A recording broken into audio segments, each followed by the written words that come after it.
Alors, dans cette vidéo, je vais t'expliquer comment créer de nouveaux jeux. Alors, quand je dis créer de nouveaux jeux, c'est que toi, tu sois amené à devoir créer de nouveaux jeux dans tes pratiques sur le terrain pour pouvoir les présenter à ton public.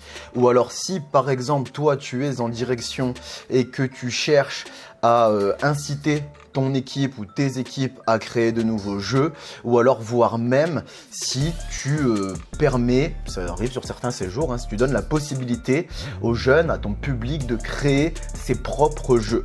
Alors c'est ce que je vais faire dans cette vidéo, je vais revenir sur une méthode qui fonctionne pour ces trois différentes entrées, donc que ce soit pour toi directement, que ce soit pour présenter à tes équipes ou que ce soit pour présenter aux jeunes. Alors si tu ne me connais pas, je m'appelle Lex, je suis formateur indépendant au métier de l'animation et donc fondateur d'Animaré. Animaré, c'est un centre de formation dématérialisé et non qualifiant sur lequel tu es en train de m'écouter ou de me regarder parler. Et donc Animaré TV, c'est la chaîne YouTube de présentation de ce centre de formation. Et si tu veux, moi mon but sur internet, c'est justement de pouvoir t'apporter de la ressource en continu pour toi, justement t'aider à continuer ta formation en dehors du terrain à travers internet quand tu le veux. Bref, Animaré comporte donc 4 canaux actuellement. N'hésite pas à aller voir dans la description de cette vidéo si jamais ça t'intéresse et que tu veux en découvrir plus, aussi bien sur Animaré que sur ma personne, mon parcours, etc. Et donc si tu me connais bien, écoute, premièrement je suis content de te retrouver après cette petite pause estivale au niveau de la production de contenu. Je suis de retour et donc on va reprendre une bonne grosse série de vidéos et je te propose comme d'habitude d'aller chercher de quoi noter pendant ou juste avant le générique. Bienvenue sur Animaré TV, la chaîne de ton centre de formation dématérialisé. Abonne-toi si tu peux rien manquer ou parle-en à ceux que ça intéressera. Si tu as des questions sur les contenus ou des propositions de sujets à aborder, n'hésite pas à m'envoyer un message privé sur Animaré FB. Si tu veux juste donner ton avis ou ouvrir un débat, tu peux le faire dans les commentaires, c'est fait pour ça. Enfin, les liens vers tous les canaux d'Animaré sont dans les descriptions de chaque vidéo. Bon visionnage, Lex.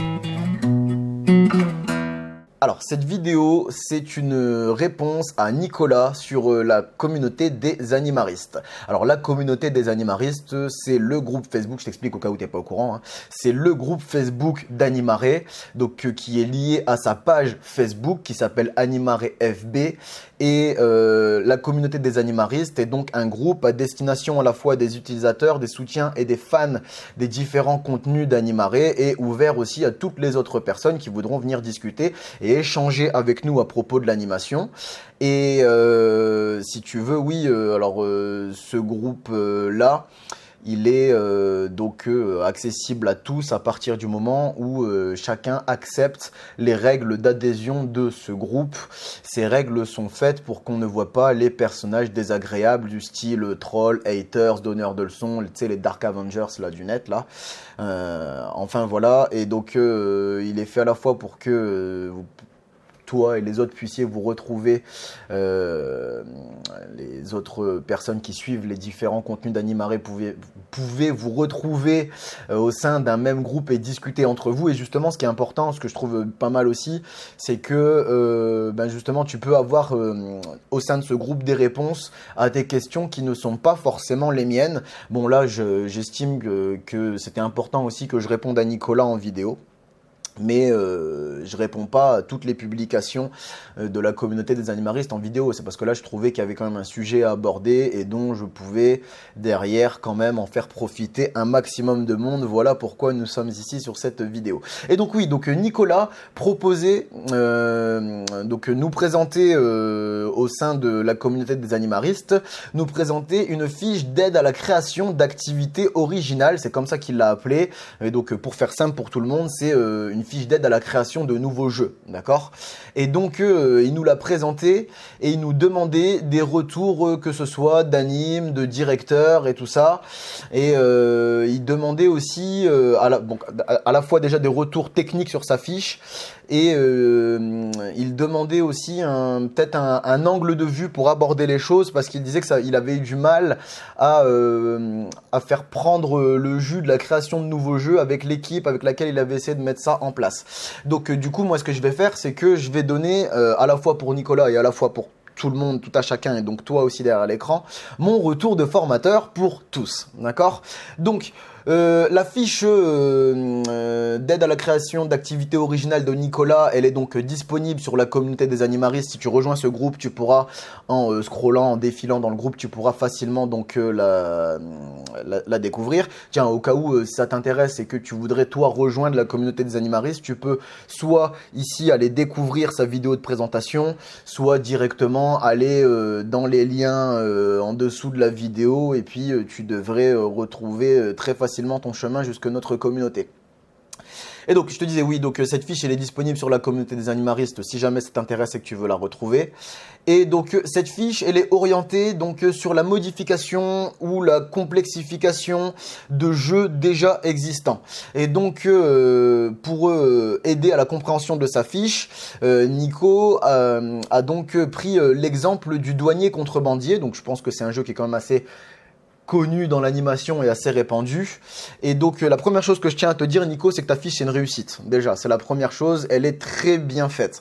Ok, et pourquoi est-ce que je dis que c'est une réussite? Ben c'est parce que déjà, ce qui est très clair dedans, c'est que on a un point de départ, donc le douanier contrebandier à modifier, et ensuite on a les définitions des changements à effectuer, plus des solutions clair et pratique à apporter à chaque changement que l'on veut effectuer, ce qui fait que au résultat, Nico nous propose un jeu qui tourne. Et donc bien sûr, c'est une fiche d'exemple, hein. Il demande pas à son équipe de recréer le jeu que lui il a cité en exemple. Si, je suppose qu'ils peuvent s'appuyer dessus, mais ce n'est qu'un exemple, c'est pour que ça marche avec n'importe quel jeu. Et donc du coup, Nico, dedans, il aborde donc des nouveaux rôles pour les joueurs, que ce soit pour les douaniers et les contrebandiers. Il aborde des nouveaux systèmes de points et de comptage de points aussi. Et il aborde aussi de nouvelles techniques de prise et de domination des différentes équipes ou des différents membres des différentes équipes. Et il y a même des ouvertures à des équipes supplémentaires. Il y a des ouvertures à l'adaptation du jeu en lui-même à un thème de ces jours. Donc lui, par exemple, il a fait coller le douanier contrebandier au terme Star Wars. Et en plus de ça, sa fiche est ouverte à de nouvelles modifications. Donc ce qui veut dire qu'elle n'est pas figée. On peut toujours... en fait, il permet à chacun de se l'approprier et d'apporter les propres modifications qu'il ou elle trouverait judicieux à apporter à son public au sein de cette nouvelle création d'activité. Alors, je ne vais pas rentrer dans les détails de cette fiche. Pourquoi? Parce que de 1, elle est disponible sur la communauté des animaristes. De 2, ça va quand même prendre un peu de temps si je le fais. Et puis de 3, ça reste quand même la propriété intellectuelle de Nicolas. Et donc, il a décidé de la partager, de la rendre publique sur la communauté des animaristes. Mais je ne sais pas, je ne lui ai pas demandé s'il comptait le faire ailleurs. Et juste par respect du fait que je ne sais pas s'il comptait la diffuser ailleurs, je ne vais pas ici de t'exposer la fiche et la détailler, d'accord? Je le laisse, il lui-même l'a exposé publiquement, je t'explique là où tu peux la retrouver publiquement, d'accord? Mais ce que je voudrais te dire, moi, donc par rapport à justement cette fiche qu'a créée Nicolas, alors Nicolas, pour répondre à ta question quand tu disais qu'elle avait eu du mal à être assimilée, comprise, adoptée par l'équipe à laquelle tu lui as proposé, moi je pense que c'est pour une chose assez simple, c'est dans la façon dont tu as abordé les choses, sous quel angle tu as attaqué ou exposé la situation, le problème à ton équipe. Et en fait, si tu veux... voilà, toi tu leur as proposé de modifier un jeu déjà abouti et ce n'est pas forcément évident.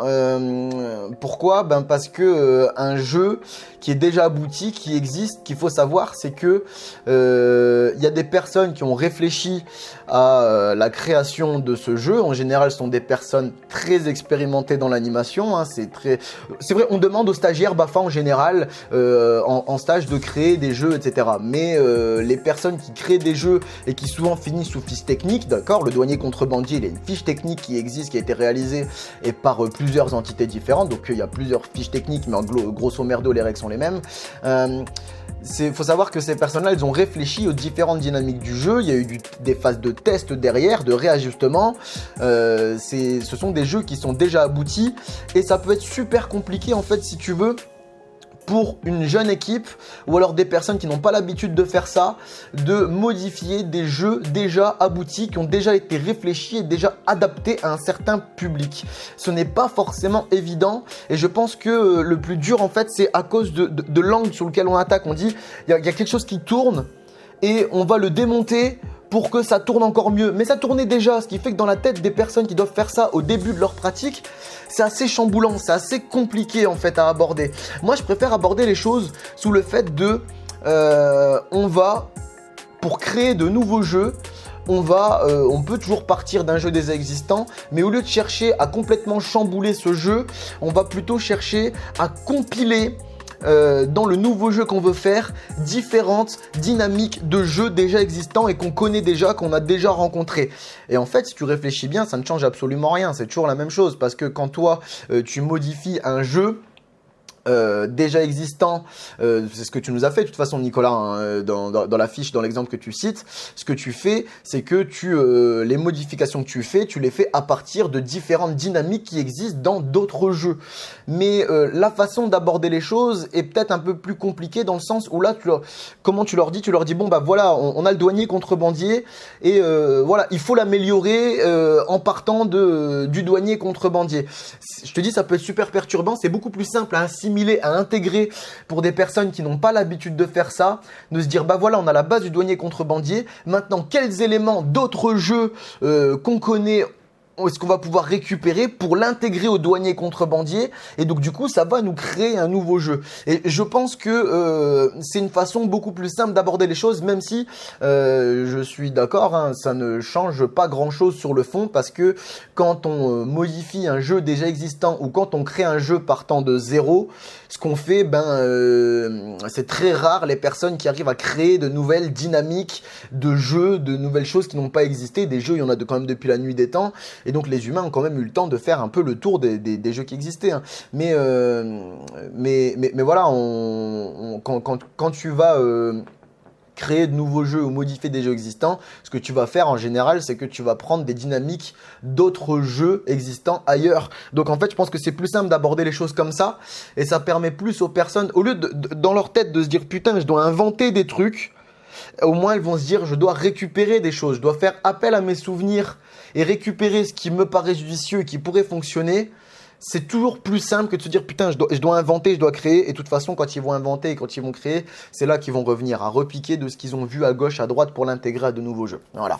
Voilà. Alors juste, je fais une petite parenthèse juste pour toi, Nico. C'est que dans ta fiche, tu partais du principe où tu voulais améliorer le douanier contrebandier parce que tu le trouvais trop simple. Moi, je suis pas d'accord avec ça. Voilà, le douanier contrebandier n'est pas trop simple. Il est juste adapté. Il est adapté à certaines tranches d'âge. Et c'est sûr que oui, si tu fais un douanier contrebandier avec des 15-17, il risque de se faire chier, clairement. Mais voilà, tu fais un douanier contrebandier avec des 8-10, c'est tout pile pour leur tranche d'âge. C'est bien, c'est ce qu'on demande. Enfin, les dynamiques du jeu sont adaptées à cette tranche d'âge-là. Donc, des fois, des jeux qui peuvent nous paraître trop simples, en fait, ce qu'il faut se dire, c'est qu'en fait, ils sont adaptés à une certaine tranche d'âge ou à un certain public. D'accord ? C'est ça qu'il faut bien prendre en compte. Ok ? Enfin voilà, c'était juste une petite parenthèse, mais voilà, ça change pas grand-chose. Du coup, donc moi ce que je vais faire là ici tout de suite, c'est que je vais t'expliquer quelle est ma méthode pour créer de nouveaux jeux. Et comme je te l'ai dit, en partant de jeux déjà existants, d'accord ? Donc, enfin de jeux, en partant de dynamiques de jeux déjà existants. Donc, la première chose, la première étape, pour moi je pense qu'il est important de voir, c'est quel est ton but, quel est ton objectif, qu'est-ce que tu veux faire, soit qu'est-ce que tu veux développer à travers le jeu, ou soit qu'est-ce que tu veux qui apparaisse directement dans le jeu. Certes, on pourrait les différencier, c'est pas la même chose. Mais si déjà tu as une ligne de conduite, c'est déjà pas mal, tu vois, où tu sais où tu veux en venir, c'est déjà bien, ok. Donc quand je dis un but ou un objectif, donc par exemple un but, ça peut être relever le niveau, ça peut être adapter son jeu au thème et en l'améliorant un petit peu, voilà, ça peut être des buts. Et des objectifs, ça peut être par exemple développer la cohésion à travers le jeu ou développer la motricité des différents participants du jeu. Voilà, ce sont des exemples de buts ou d'objectifs. Mais je pense que ça, c'est la base du point de départ auquel il faut partir. Ensuite, le deuxième point, c'est quelle structure de jeu tu vas aborder. Alors, oui, c'est vrai, j'ai toujours pas fait la vidéo sur les différentes structures. Je le ferai à un moment, mais à culpa. Mais bon, voilà, j'y reviendrai. Mais donc, quand je dis quelle structure tu vas aborder, donc, si tu veux, les structures, tu as des structures de jeu qui, on va dire, des structures de jeu symétriques. Donc, par exemple, quand on dit symétrique, c'est que deux équipes vont faire la même chose en même temps, d'accord? Donc par exemple, si tu prends la balle au prisonnier, même s'il y a des phases d'attaque-défense, les deux équipes ont les mêmes rôles dans la même phase de jeu, d'accord? Parallèle, le football, voilà, c'est un sport symétrique. Bon, c'est pas un jeu, c'est un sport, mais je reprends l'exemple de la balle au prisonnier, c'est un jeu à structure symétrique, d'accord? Maintenant, si tu prends le jeu de la tech, où il y a une équipe qui attaque et une équipe qui défend, c'est une structure qu'on dit asymétrique, d'accord? Il n'y a pas les mêmes rôles en même temps. En général, les jeux où il y a attaque-défense qui sont symbolisés par des équipes à tour de rôle, c'est ce qu'on appelle des jeux asymétriques, à structure asymétrique, d'accord? Après, est-ce que tu veux par exemple faire un tous contre un? Est-ce que tu veux faire une structure de coopération? Donc, coopération en général, pour faire simple, c'est quand on va jouer contre le jeu, d'accord, en général, d'accord. Enfin voilà, quoique contre le jeu, on peut encore avoir des structures symétriques ou voire asymétriques, mais bon, c'est pour faire simple, en général, pour donner une belle image, la coopération, on va jouer contre le jeu, d'accord, etc., etc. Donc, en gros, c'est comment est-ce que tu veux qu'on joue. De quelle manière est-ce que dans le jeu, il doit y avoir en général un affrontement ou un défi ou un cap à passer, et c'est justement comment est-ce qu'on va le faire. Est-ce qu'on le fait en face à face? Est-ce qu'on le fait en attaque-défense? Est-ce qu'on le fait tous contre un? Est-ce qu'on le fait contre le jeu? Est-ce qu'on le fait de manière paradoxale? Donc c'est-à-dire qu'on va mélanger différentes structures au sein d'une même phase de jeu. Voilà, mais il faut y réfléchir quand même aussi. Donc ça va pouvoir te permettre d'aiguiller derrière toi ce que tu vas vouloir faire avec le jeu que tu es en train d'essayer de créer. D'accord? Ensuite, sur quel terrain est-ce qu'on y joue? Donc là, ça va changer aussi pas mal de choses dans ton jeu. Ce sera pas la même chose si tu joues dans un bois avec plein de cachettes. Voilà, si tu joues dans un parc avec un espace dégagé et quelques obstacles au milieu, si tu joues dans un gymnase, si tu joues dans une salle intérieure, ou si ça n'a aucune importance sur le terrain auquel tu es en train de jouer. Ça va changer quand même pas mal de choses. Donc ça, c'est la troisième chose, le terrain. Ok? Ensuite, quatrième chose, là on rentre dans le dur du dur, c'est les façons de jouer, c'est comment est-ce qu'on va mixer différentes façons de jouer connues pour pouvoir arriver à élaborer, à construire notre jeu. Donc, quelles étapes on va suivre? Comment est-ce qu'on va compter les points? Est-ce qu'on compte des points?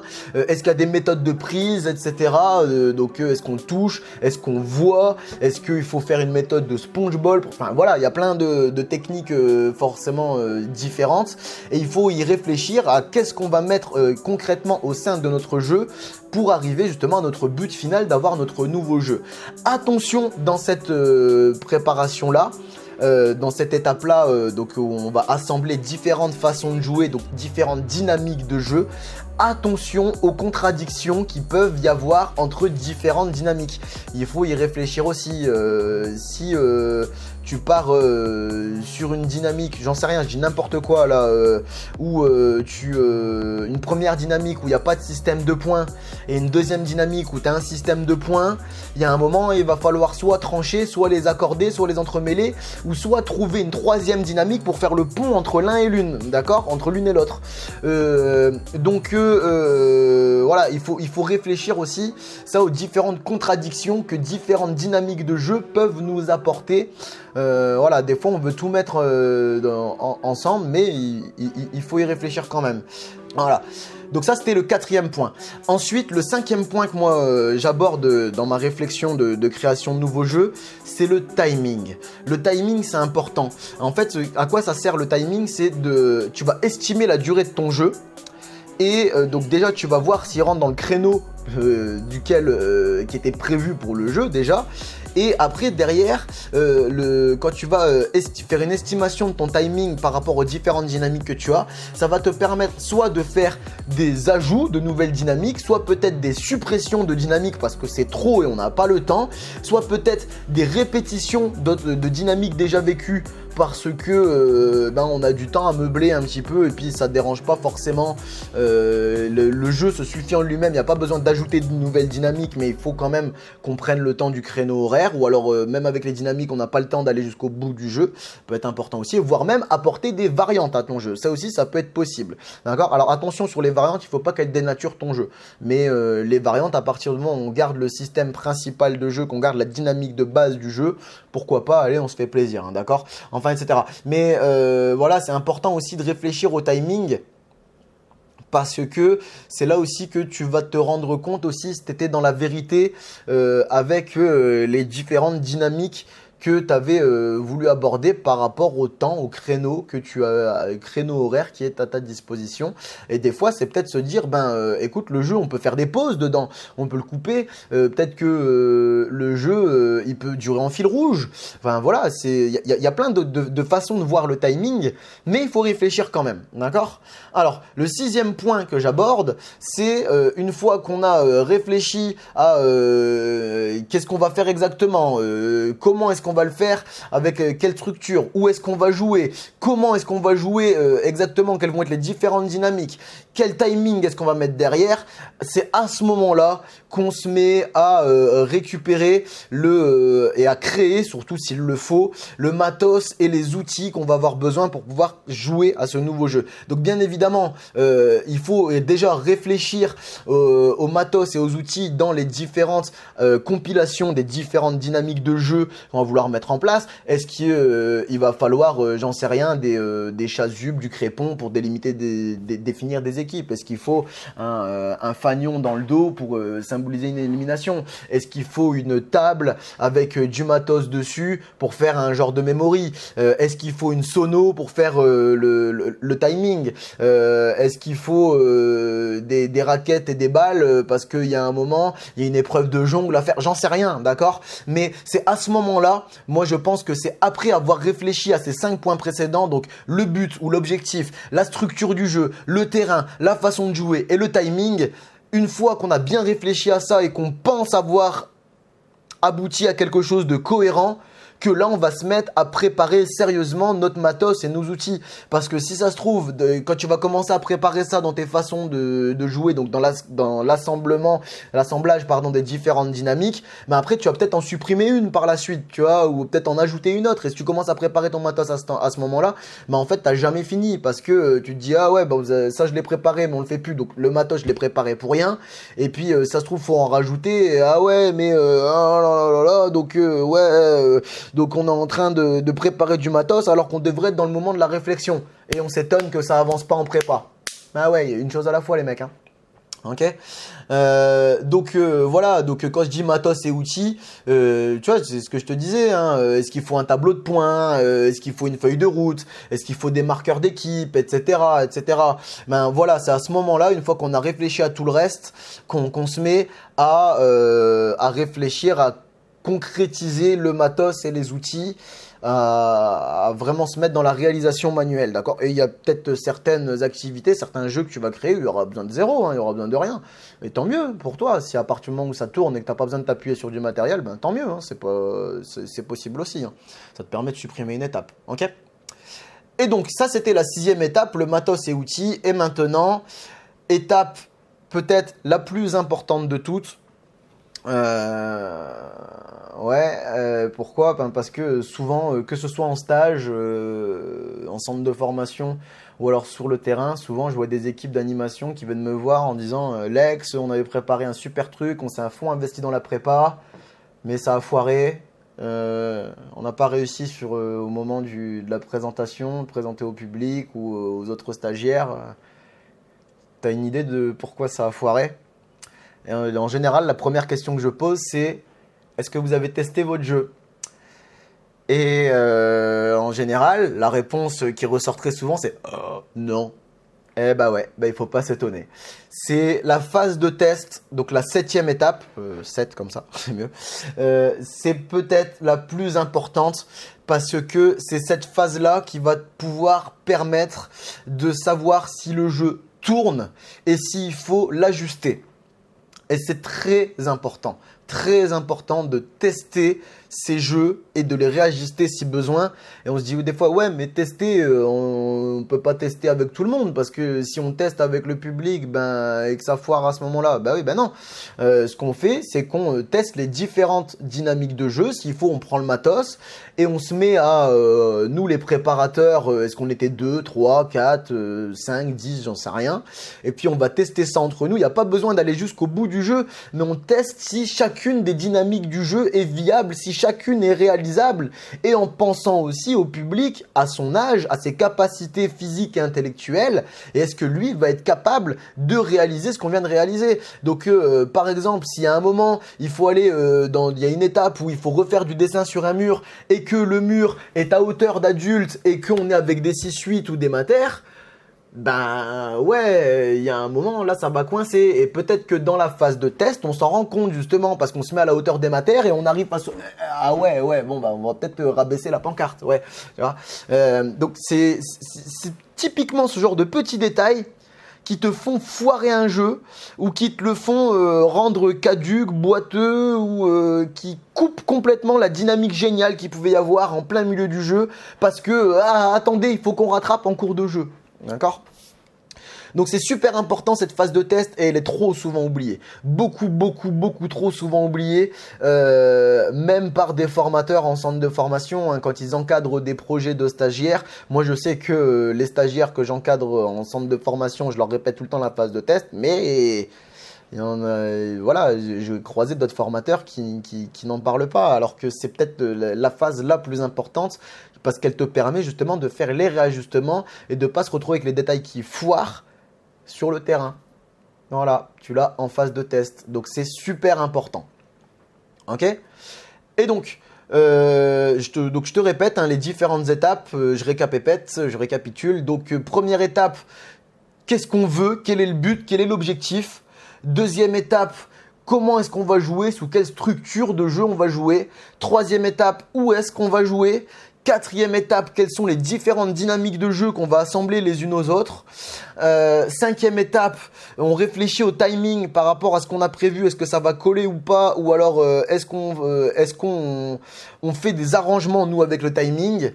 Sixième étape, on se met vraiment à concrétiser, à réaliser s'il le faut le matos et les outils dont on a besoin pour pouvoir jouer à notre jeu.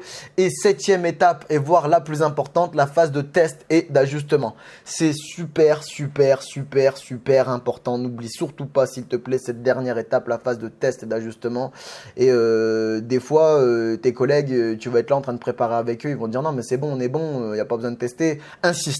Insiste pour tester, et si jamais tu perds et que ça foire sur le terrain, tu les regardes et je leur dis je vous l'avais dit qu'il fallait peut-être tester. Voilà, tu gagneras peut-être en crédit un petit peu à ce moment-là. Et donc, en respectant ce schéma que je viens de te présenter, ces 7 différentes étapes, je vais te présenter, donc grosso merdo, d'accord, je ne vais pas rentrer dans les détails maintenant parce que la vidéo, je pense, est déjà assez longue comme ça, un jeu que j'ai créé donc l'été dernier au mois d'août, et en fait, c'est pas moi qui l'ai créé, ce sont les jeunes de la colo que je dirigeais, donc on était sur une colo 15-17, plongée à Hyères, sur la ville de Hyères, donc en bord de Méditerranée. Et donc, en fait, si tu veux, le contexte, c'est que, voilà, on avait un intercolo en fait où on allait nous bivouaquer une nuit sur une autre colo et donc ce qui avait été prévu et demandé en accord entre les deux directions, c'était que chaque colo prépare un temps d'animation, un temps d'activité pour l'autre colo. On allait tout vivre sur le centre de l'autre colo, c'était pas sur la note, mais voilà, donc ce qui fait que nous on a préparé donc la veillée du soir même où on a été accueillis sur la colo, et l'autre colo a préparé l'après-midi du lendemain, juste avant notre départ, notre retour sur notre colo. Et donc, ce qui s'est passé en concertation avec nos jeunes, sur ma colo, c'est que nous, on a décidé que c'était les jeunes qui allaient créer le jeu, le temps d'activité qu'on allait vivre le soir en veillée avec l'autre colo. En sachant que nous, on avait une colo 15-17 et en face, c'était une colo 12-14. Voilà. Et donc, c'est moi qui me suis retrouvé à les accompagner sur la création de jeux. Et donc les jeunes, voilà, ils voulaient créer un jeu, un truc qui n'existait pas ailleurs et qui leur appartenait à eux. Et justement, au début, je les ai un petit peu laissés chercher par eux-mêmes. Et au début, ils étaient là, ils se prenaient la tête, ils n'arrivaient pas, ça partait dans tous les sens. Et justement, moi, je suis venu en leur apportant le fait de dire non, mais écoutez les jeunes, là, vous êtes en train de vous prendre la tête sur un truc incroyable. Vous partez tous dans tous les sens, vous n'arrivez même pas à avoir une idée claire. Ça va faire plus d'1 heure qu'on y est. Et donc du coup, moi je vais vous proposer quelque chose. C'est au lieu de chercher à totalement créer quelque chose, un nouveau jeu, alors que voilà, c'est pas votre métier. Sachez que même pour les animateurs, il y en a pour qui c'est compliqué de créer de nouveaux jeux en partant de zéro. Par contre, ce que vous pouvez faire, c'est que ici, bon, je pense que vous êtes tous d'accord pour qu'on a vécu quand même des bêtes de jeu au sein de cette colo. Et ben, ce que vous pouvez faire, c'est reprendre des jeux qui vous ont plu et en retirer les différentes dynamiques et créer un nouveau jeu qui vous appartiendra et qui n'existera nulle part ailleurs parce que ce sera vous qui l'avez fait. Et donc, on a fini par aboutir à un jeu qui s'appelle donc le Schmilblick. Oui, ils ont voulu l'appeler comme ça, le Schmilblick, et ben c'est très bien. Et donc en fait, ce jeu, le Schmilblick, c'est un mélange de 3 jeux. On a dedans des dynamiques du poule renard vipère, donc qui s'appelle les 3 camps à la base, mais bon, tout le monde comprend quand on dit le poule renard vipère. On a des dynamiques de poule renard vipère, on a des dynamiques d'un jeu qui s'appelle le siffleur, et on a des dynamiques d'un jeu d'échecs. Et donc en fait, pour faire simple, donc le but était pour chaque équipe, donc alors c'était un jeu quand même assez complexe. C'est que donc un petit peu comme au PRV, toi quand tu es dans une équipe, tu dois à la fois te protéger d'une équipe et attaquer l'autre équipe. Donc déjà il y avait ce système là qui était mis en place, mais en plus de ça, pour remporter la partie, ce qu'ils devaient faire les jeunes, c'est que il y avait un totem à devoir récupérer dans une équipe adverse et à devoir le ramener dans sa propre équipe, sachant qu'on pouvait le perdre entre les deux et que le totem avait un gardien. Donc ça, pour ceux qui connaissent, ce sont les dynamiques du siffleur. Et donc le totem à ramener dans son équipe et à faire tomber, ça c'est la dynamique du jeu d'échecs. C'est la pièce centrale, la pièce maîtresse à faire tomber. Et le système de prise où on va s'attaquer les uns les autres différents. Et ben ça c'est les dynamiques du jeu du PRV tout simplement. Et donc en plus de ça, donc ils avaient décidé qu'on allait jouer dans le noir total parce qu'on avait la chance sur l'autre colo d'arriver dans une plaine sans aucun éclairage, et donc on a joué dans le noir total sur une plaine dégagée, et pour à la fois différencier les différents camps et les différents rôles aussi, parce qu'il y avait 3 rôles au sein de chaque équipe. Tu avais attaquant, tu avais défenseur et tu avais gardien, et donc on avait tout matérialisé dans le noir avec les bracelets lumineux, tu sais, les bracelets des boîtes de nuit là, qu'il faut surtout pas éclater parce que c'est assez toxique, et voilà, tu sais, les bracelets phosphorescents là, quand tu les casses, ça fait de la lumière phospho. Donc on avait les rouges, les bleus et les jaunes, et donc les 3 différents rôles des joueurs étaient matérialisés.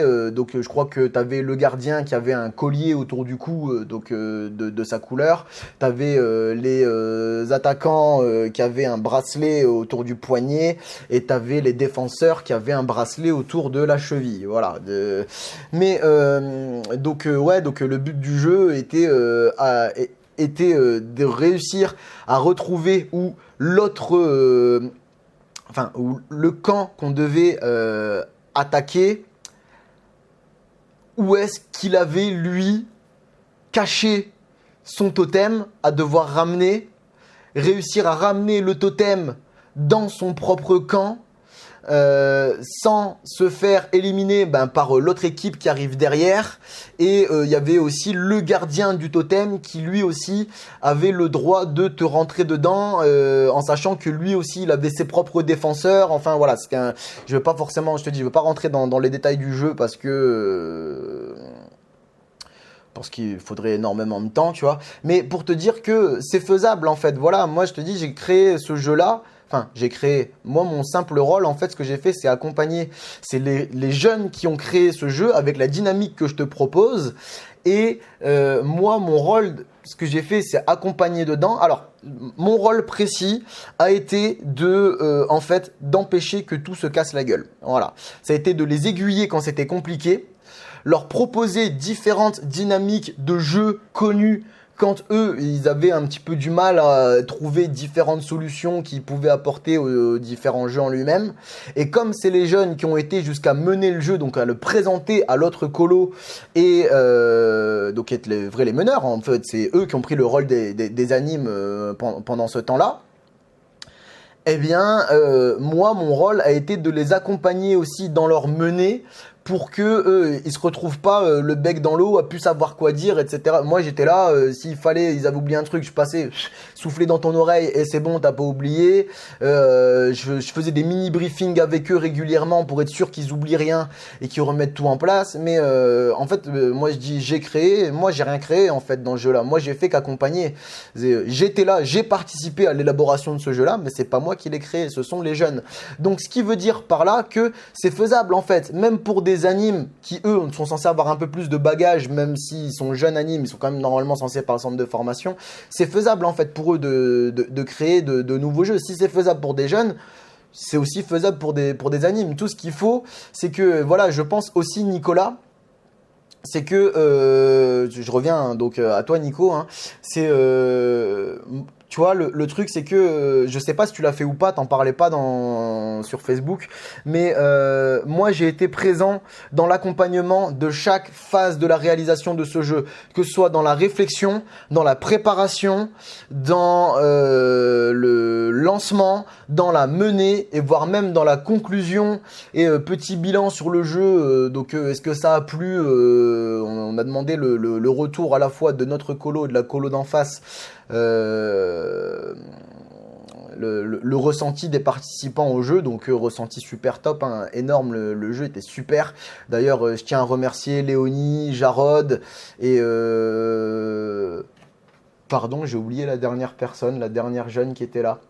Pardon, je vois ton visage, mais je n'ai plus ton prénom, je suis désolé. Pardon, mais en tout cas, je sais que vous étiez 3 et je sais que c'était super. Voilà, mais ouais, je te dis, moi Nicolas, moi j'ai vraiment passé mon temps à les accompagner et ouais, je te disais jusqu'au moment où on a demandé à l'autre, à la fois à notre colo et à l'autre colo comment ça s'était passé, quoi. C'est peut-être ça qui, peut-être, tu vois, quand tu apportes un outil, je sais pas si tu l'as fait ou pas, hein, mais donc du coup je vais parler à tout le monde, c'est quand tu apportes un outil à des personnes qui ne le connaissent pas, soit là pour leur montrer comment est-ce qu'ils s'utilise l'outil. Faut les accompagner derrière. Faut pas juste leur donner l'outil et dire bon bah voilà, j'attends ça de vous maintenant et allez, on se revoit dans 48 heures ou dans une semaine. Non, soit là derrière pour accompagner les différentes étapes. Quand je présente la même méthode à une équipe d'animation, je fais la même chose. Ça veut pas dire que je suis en permanence collé à côté d'eux, mais je viens les voir régulièrement pour faire le point d'où est-ce qu'on en est et j'apporte, s'il le faut, des solutions, des propositions. Et en général, ce que je fais quand j'apporte des propositions, c'est que j'en apporte plusieurs et je les laisse choisir dedans. Parce que sinon, après, ça fait quand même une activité qui te ressemble un peu trop à toi. Ok ? Voilà. Mais donc voilà, tout ça pour te dire que c'est un système qui fonctionne très bien à partir du moment où tu l'abordes comme il le faut et que tu l'accompagnes aussi derrière. C'est aussi important, je pense, de bien l'accompagner. Enfin, voilà, encore une fois, Léonie, Jarod. Et la dernière, franchement, je suis vraiment désolé. Hein, je m'en veux presque. En fait, je m'en veux totalement. Mais en tout cas, merci à vous 3 pour cette préparation de jeu. C'était super. Et franchement, c'était un super jeu. Il était top. Et voilà, je tiens à vous le dire les jeunes, si vous me regardez, je sais que Léonie et Jarod de temps en temps vous me regardez, et je vous l'ai déjà dit mais je vous le répète, c'est l'un des jeux les plus aboutis que j'ai vu créé par des jeunes. C'est tout simplement, c'était au top. Et de toute façon, rappelez-vous le retour de la colo d'en face, aussi bien des jeunes que des adultes, c'était énorme, on les a tous scotchés. Donc vous avez vraiment fait une bête de taf. Félicitations les jeunes. Voilà, ah oui, juste au cas où ça t'intéresserait, la colo d'en face nous a proposé le lendemain donc, des Olympiades et créé par l'équipe d'animation. Voilà, tout simplement. Voilà, moi j'ai à peu près fait le tour sur ce que je voulais te dire sur la création de jeux. Je t'ai même aussi montré que la création de jeux, tu peux, à partir du moment où tu as une méthodologie, tu peux transmettre aussi cette méthodologie à d'autres. Voilà, donc j'ai fait le tour de cette vidéo. J'espère que tu as appris des choses quand même au sein de cette vidéo. Et justement, si tu as appris des choses ou alors si tu veux me remercier pour tout le contenu gratuit que je mets à ta disposition, c'est le moment de t'abonner si c'est toujours pas fait à cette chaîne qui s'appelle Animare TV.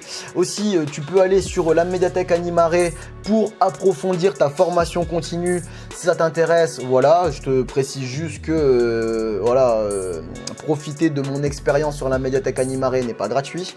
Voilà, on n'est pas sur des sommes très chères, surtout aujourd'hui que j'ai modifié les prix, mais voilà, va voir, ça t'intéresse, c'est pour toi, ça ne t'intéresse pas, il n'y a pas de problème. Et si tu veux mon avis sur tes pratiques du terrain dans une discussion en direct avec moi, un petit peu comme je l'ai fait avec Marine dans les discussions pour les poux, eh bien n'hésite pas à m'appeler, me passer un coup de fil via la médiathèque Animare. La vidéo de présentation se trouve ici ou en fin de vidéo, et puis de toute façon il y a toujours tous les liens en description vers tous les canaux d'Animare. Voilà, alors moi ce que je voudrais que tu retiennes vraiment dans cette vidéo, c'est que